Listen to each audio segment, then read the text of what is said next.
The information discussed in this PILCast episode are merely opinions and do not constitute formal policy or legal guidance of any kind. Hello and welcome to another PILCast episode, the video series where we discuss federal procurement innovation in 10 minutes or less. We guarantee it. I'm Scott Simpson with the DHS Procurement Innovation Lab, and today I have a very special guest with me, Dave Zvenyich.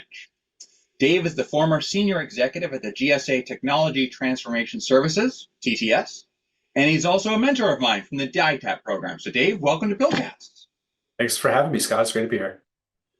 So Dave, today we're here to talk about GAO protest decisions and COFC cases. So let's start off with why do you think it's important for the acquisition workforce to stay up to date on both of those things? It's a great question. And I think a lot about, when I think about procurement, one of the things I perversely think about is failure. When you think about the ways that you can get better is by making mistakes, by learning from those mistakes and improving. I actually am an assistant softball coach, and one of the things we talk about is that softball is a game of failure, and procurement is a sport of failure too. You're gonna try it, it's not gonna work, you're gonna learn from it, and you're gonna be able to move forward. And if you don't make mistakes, you're probably not trying hard enough to do something innovative and not something that's going to let you go faster. And yet you shouldn't be making all the mistakes by yourself. There's plenty of opportunities to learn from those that have done it before you and tried things and been unsuccessful, and also experience and learn about the different ways in which you might think something will work and then discover it doesn't quite work that way. And so I've found that GAO opinions and COFC cases and contract appeal boards decisions to be a really rich source of failure, and an interesting place to sort of say, well, how would I have done that? What are the things that I could have done differently if I were in that position? And what can I learn for the next go round? And we should point out that not all GAO protests and COFC cases are failures. The government does have a really high success rate with most of them. Yeah, and I think, well, I use the term failure sort of in the most aggressive way possible, which is to say that it's a failure in the sense that someone's unhappy. But one of the things I talk about, I write about this in a newsletter that I publish, this idea of the unhappy Goldilocks, which is that part of procurement is that you're never going to make everybody happy. You're going to have, some people are going to be, upset. Some people are going to be really delighted. And your job as an acquisition professional is to sort of sit in the middle and find it for just right, recognizing that you're optimizing for the least number of unhappy people. And so, you're always, if to the extent that there is a protest, it's usually an expression of the fact that you have a particularly unhappy Goldilocks, but it doesn't necessarily mean that anyone did anything wrong. Right. Yep. Well, that's great. And how do you recommend that folks find interesting cases to read?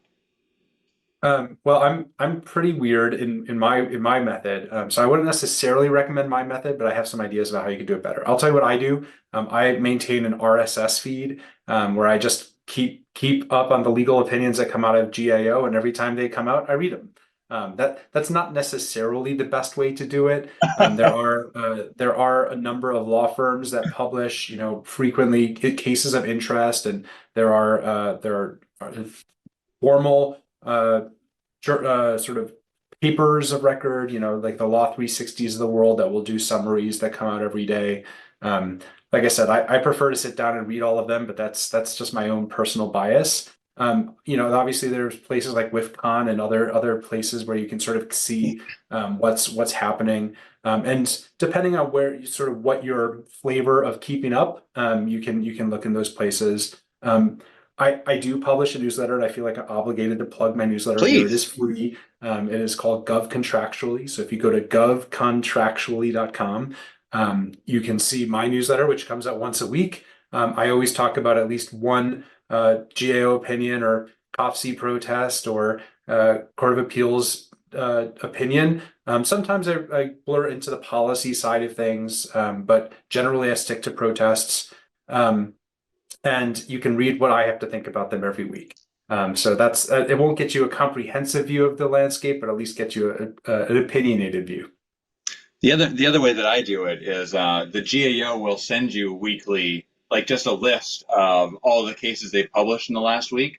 And so that's a nice way to go through and see I do that for our agency, and I see, oh, there's this one here for FEMA, or this one here for USCIS. I'm interested in that, or this one mentioned.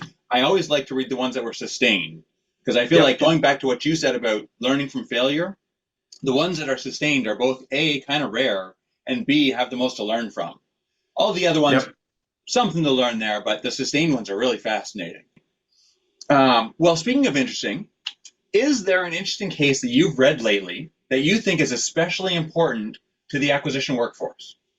Yeah, I do. I was anticipating this question, and there's a case from last winter called Relix Group, and Relix is it's a very large company. It's the publisher of Lexis, and they had protested the award of a award to their competitor Thomson Reuters, which publishes West, and it was, one agency had procured West, and Lexis said it should be us.